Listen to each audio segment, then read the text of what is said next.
Iran ने middle east में जारी युद्ध को रोकने के लिए 6 स्पष्ट शर्तें रख दी हैं। इन शर्तों का मकसद सिर्फ प्रतीकात्मक युद्ध विराम नहीं है, बल्कि पूर्ण और स्थायी युद्ध समाप्ति की गारंटी हासिल करना है।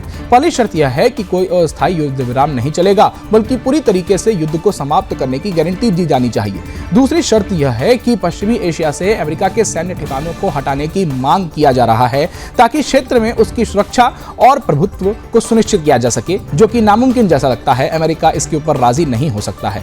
बताते चले कि ईरान ने कहा है कि युद्ध के दौरान हुए नुकसान का मुआवजा भी दिया जाना चाहिए। तो इन्होंने भी तो बम पटक करके दूसरे देशों में नुकसान किया है, तो यही मुआवजा उनको भी दिया जाना चाहिए।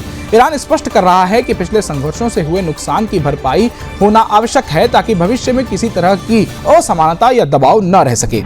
ईरान ने पूरे क्षेत्र में चल रहे अभी जितने भी विरोध हो रहे हैं, उनके अंत को अंतिम दौर में लाने की मांग कही है। यानी जो भी सैन्य या राजनीतिक विरोध समूह उसके खिलाफ सक्रिय हैं, वो पूरी तरीके से खत्म हो जाने चाहिए। 5वीं शर्त के अनुसार अमूल जल और डमरू पर हुई नई व्यवस्था लागू की जाए ईरान, ताकि उसके ऊपर नियंत्रण अपनी सुनिश्चित कर सके।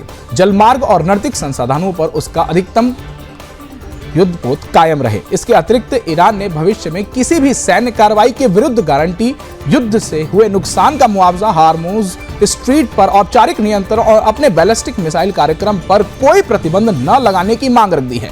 देखिए, इस तरीके से हम आपको ग्राफिक्स के जरिए भी समझाते चल रहे हैं। क्षेत्र में चल रहे सभी विरोधियों का अंत होना चाहिए। यानी कि इनका साफ तौर पर यह शर्त है कि जो 3H हैं, हिजबुल्लाह, हमास और हयात, इनके ऊपर इजराइल पूरी तरीके से हमले को रोके। जिस तरीके से उनके ऊपर प्रतिबंध लगाए गए हैं, उन प्रतिबंधों को हटाया जाए, जो नुकसान हुआ है उसका मुआवजा दिया जाए, और उसके बाद यह बात रखी जाए कि जो स्ट्रेट ऑफ हार्मुज है, उस स्ट्रेट ऑफ हार्मुज का पूरा जो नियंत्रण है वो ईरान के पास ही हो, और भविष्य में कोई भी हमला न हो। और साथ ही साथ खाड़ी देशों में जो अमेरिका के बेस कैंप्स हैं, उन सभी को भी हटाया जाए। इन 6 शर्तों के साथ ईरान आगे बढ़ रहा है।